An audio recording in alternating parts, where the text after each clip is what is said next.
Voyons maintenant la solution de l'exercice 5. Examinons le schéma. Il représente un circuit formé d'un générateur, de deux dipôles, une lampe. Je remarque que la lampe et des deux sont montés en série puisqu'ils sont parcourus par le même courant et non pas par la même intensité. Et ici, le dipôle D1, il est ni en série avec le dipôle D2, ni en parallèle avec le dipôle D2. D1 est en parallèle avec le générateur. La première question est déterminer le sens du courant électrique dans le circuit.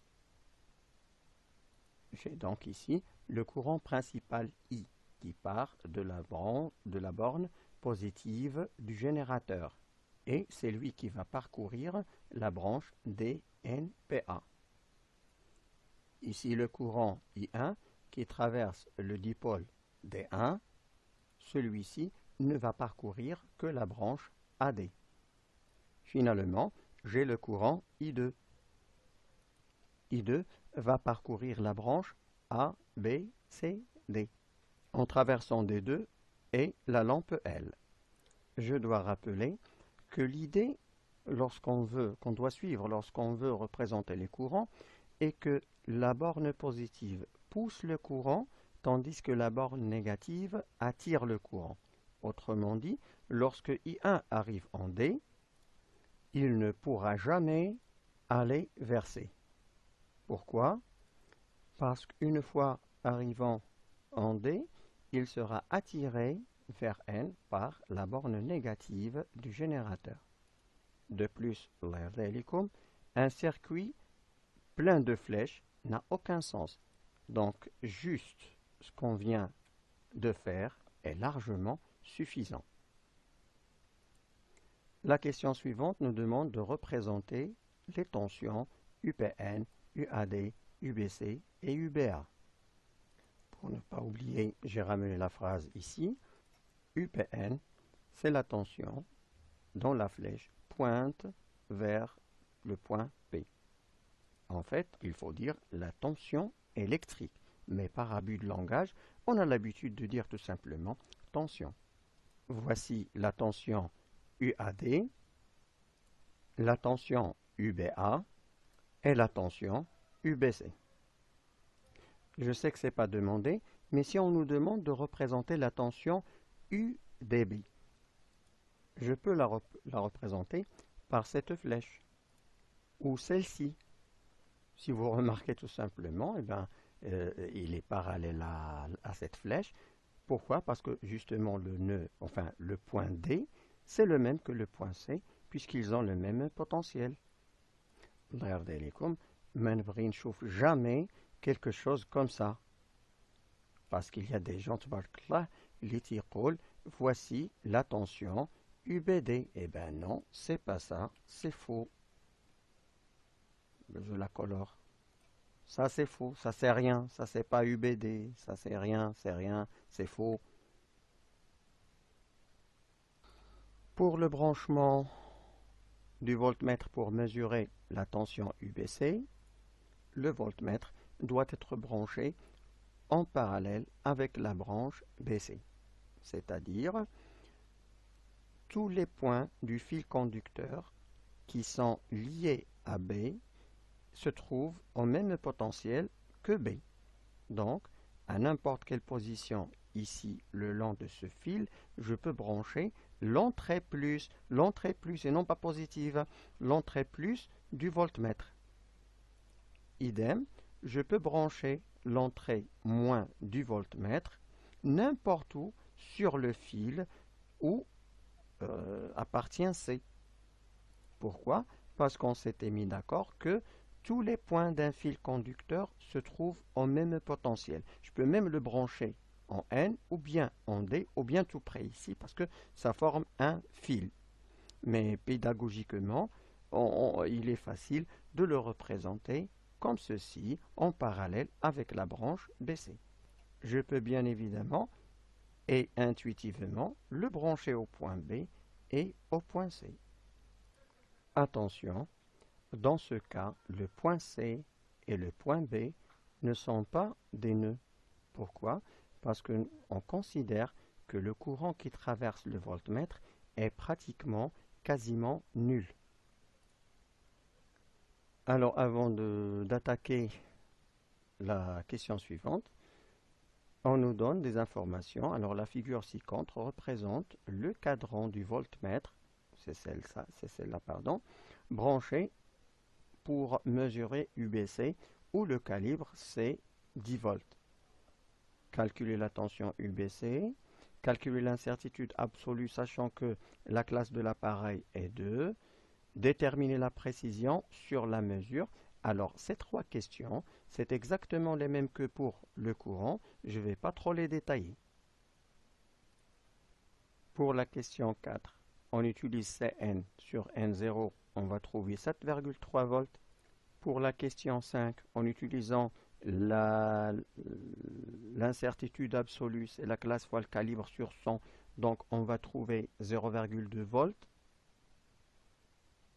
L'incertitude relative ou bien la précision, c'est 7,2%. La dernière question, on nous y demande de calculer UAD et UBA. Il faut tout d'abord les représenter sur le schéma, puis réfléchir à la réponse. Donc, heureusement, on les avait déjà représentés. Déjà, on avait dit que le dipôle D1 est en parallèle avec le générateur, donc UPN égale UAD.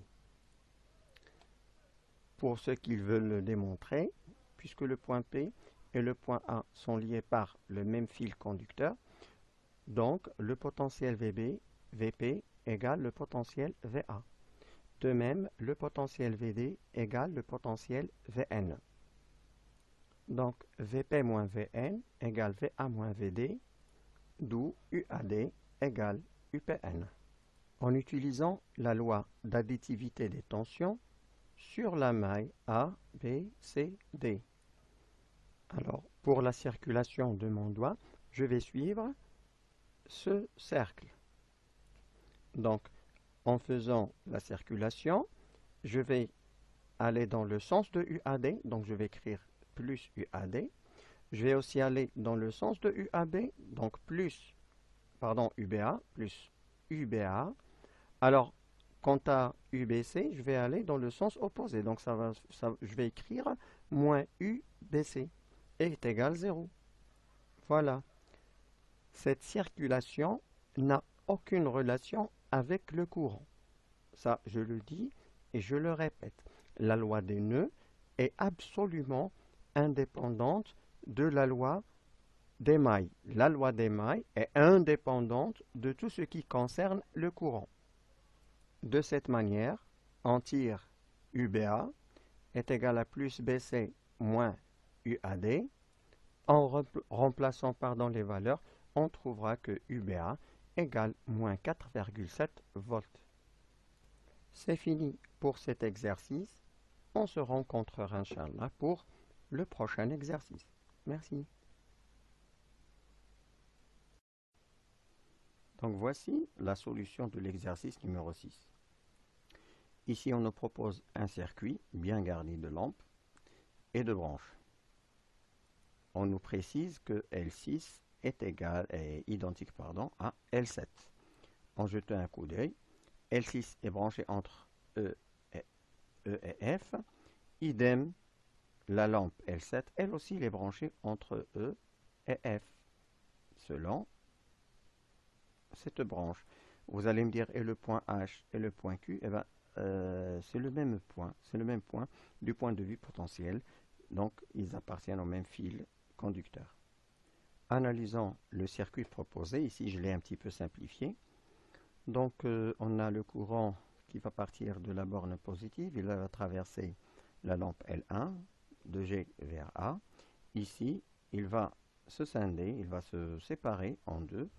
Il y a un courant I3 qui va traverser la branche AD et un courant I', si vous voulez, qui va traverser la branche, attention, AB, ce n'est pas une branche, BC, ce n'est non plus une branche, et CD, ce n'est pas une branche. La branche est toujours parcourue par le même courant dans un montage en dérive, ou bien en dérivation de courant. Ce qui fait que A, B, C, D, c'est une simple branche. Donc, a priori, I2 égale I4. Le courant va entrer, les deux courants vont entrer au point D et se regrouper encore pour donner le courant I5. Donc, a priori, I1 égale I5. I6 va monter vers la borne négative et I7, il va passer par Q, H et F pour lui aussi rejoindre, pour qu'il puisse rejoindre la borne négative du générateur. La première question, indiquer le sens du courant dans chaque branche du circuit. Les voici, on les avait déjà discutés, donc ce n'est pas la peine d'y perdre du temps. La deuxième question est comparer I2 et I4. Ça aussi on l'avait dit, puisque A, B, C, D n'est qu'une simple branche, les deux lampes L2 et L4 y sont branchées en série, donc I2 égale I4. La troisième question nous demande d'écrire la loi des nœuds au point A, puis en déduire la valeur du courant I3. Voici le nœud A. Le courant qui entre en A, c'est le courant I1, et ceux qui en sortent, ce sont I3 et I2. Ce qui veut dire que I3 égale I1 moins I2. L'application numérique va donner que I3, c'est 0,08 ampères. La question 4. Indiquer sur le schéma du circuit l'emplacement de l'ampèremètre pour mesurer l'intensité I3. Pour ne pas encombrer le schéma, j'ai repris juste la branche AD. L'ampèremètre doit être branché en série sur la branche, sur n'importe quelle position de la branche, à condition que le courant I3 pénètre par la borne ou bien la branche plus et sort par la branche moins ou l'entrée moins de l'ampèremètre. Calculer I5, I6 et I7. N'oublions pas qu'on nous a donné les courants I1 et I4 qu'on doit reporter sur un schéma de brouillon. Donc, je les ai reportés. I1 c'est 0,1 ampère, I4 c'est 20 milliampères. Donc, c'est clair que en se rassemblant, I3 plus I4, ça doit être I1. Mais en fait, je n'ai pas la valeur de I3.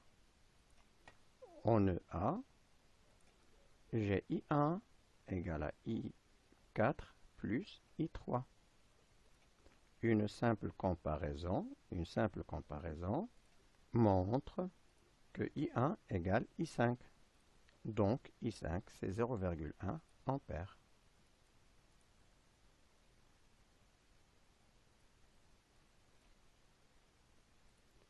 En E, et comme ce qu'on l'avait déjà remarqué, puisque les deux lampes sont identiques, donc I6 égale I7. Et bien sûr, elles sont branchées en parallèle. On a I5 qui entre en E est égal à I6 plus I7 qui partent tous les deux de E. Donc, je peux remplacer ici I7 par I6.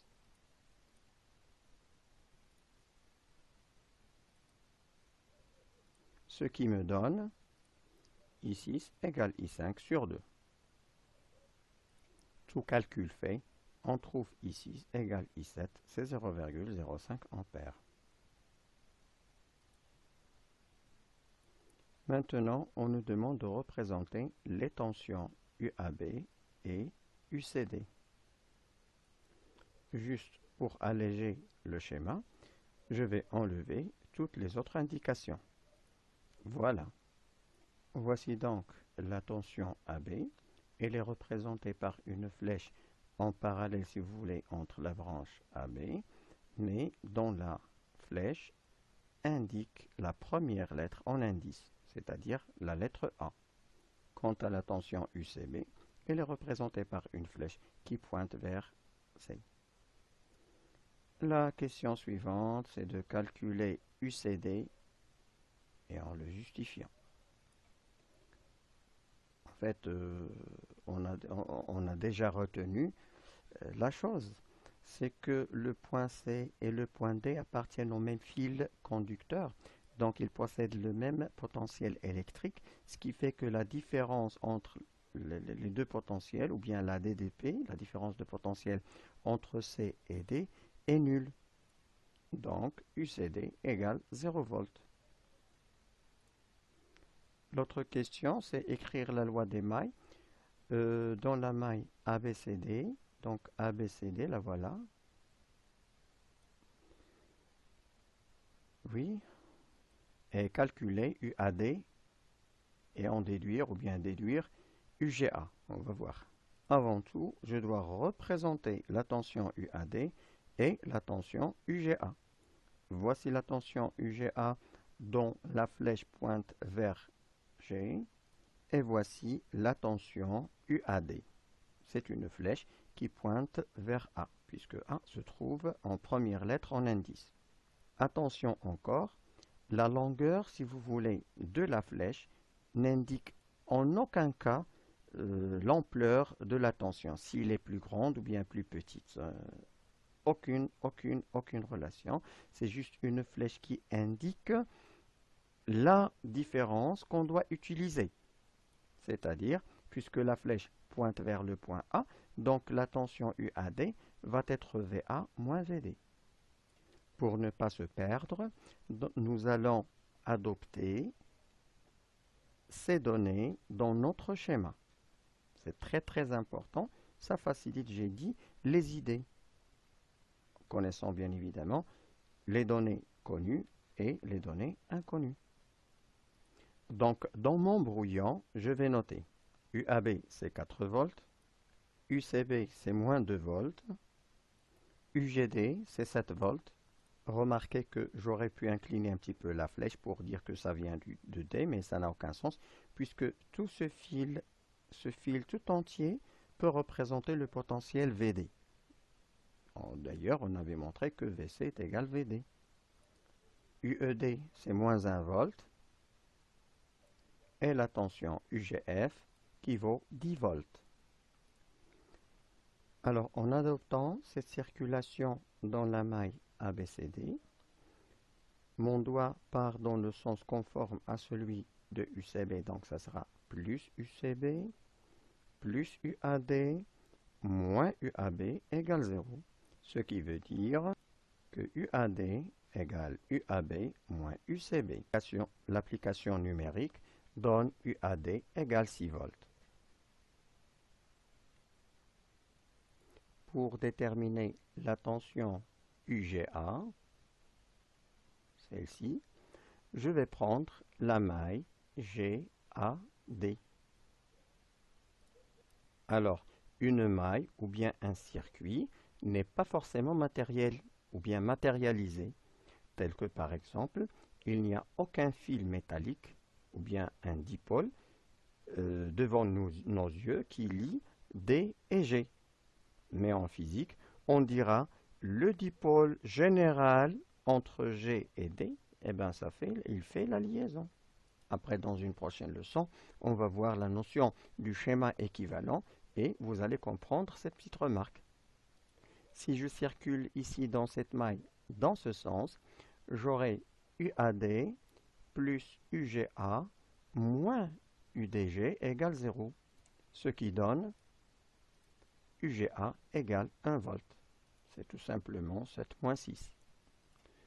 La question 9, représentez sur le schéma la méthode pour brancher le voltmètre pour mesurer la tension UGA et le voltmètre doit être branché en parallèle, comme ceci, de manière à ce que la flèche UGA pointe vers la borne plus du voltmètre, puisque en fait le voltmètre ne peut mesurer que la tension U plus moins, c'est-à-dire la flèche qui pointe vers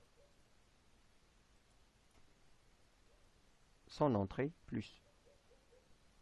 On nous demande maintenant de comparer les deux tensions UEF et UHF. Il faut les représenter tout d'abord. Voici UHF et voilà UEF. Ici, on a plusieurs manières de dire que UHF est égal à UEF. On peut par exemple dire que les deux branches sont en parallèle, donc les tensions sont absolument égales.